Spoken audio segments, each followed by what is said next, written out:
In geometry or in pre-calculus, calculus, we talk a lot about trigonometry again, which we have what's called Geometer Sketchpad, and this is actually something else called Algebra in Motion, where we can show kids, again, a demonstration tool of how to do things.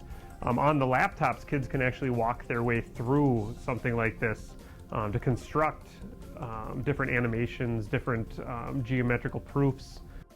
We can change the volume of this, and then this is a gas pressure sensor, and so we can see how the pressure changes as the volume changes.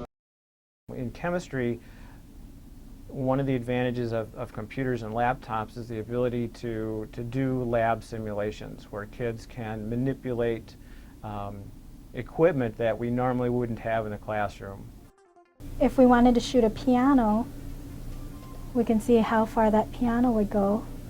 The simulations actually bring the big scale world into their hands, where it's a realistic situation, but they don't have to have the space or the materials to do that kind of thing. We use this program called ChemThink. It's on the web. It's called chemthink.com. And it's a site where the kids do an interactive tutorial. So they're learning new material, but it's interactive. So they have to manipulate things on the computer. And it allows them to see and visualize. There's animations on there so the kids can see what's going on at an atomic level, a molecular level. And then once they work through the tutorial, then there's a set of questions that the kids have to do. And the questions make the kids think. We can do so many more things with calculus, and what we can do is get some specific software programs, for example, Tools Enriching Calculus, so I can have my kids looking at three-dimensional shapes being rotated around various lines that in their brains it's really hard to figure out what the picture looks like, but by able to manipulate the X or the Y variables, which line it's going around, they can literally see this happening, and it's like a light bulb goes on and say, hey, this is cool, let's do some more of it.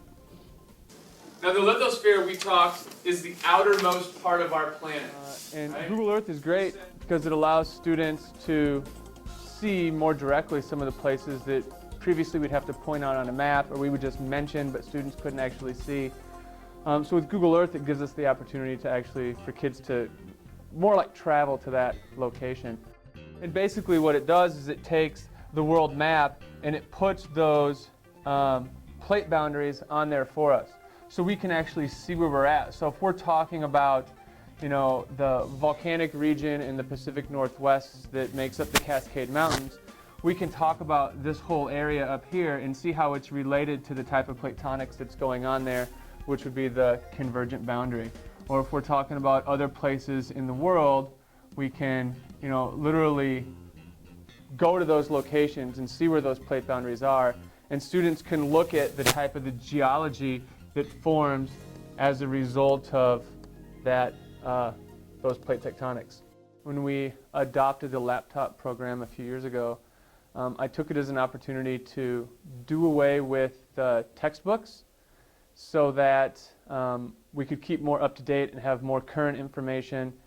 In science, a lot of the things that you teach are constantly changing, and textbooks were always kind of one step behind.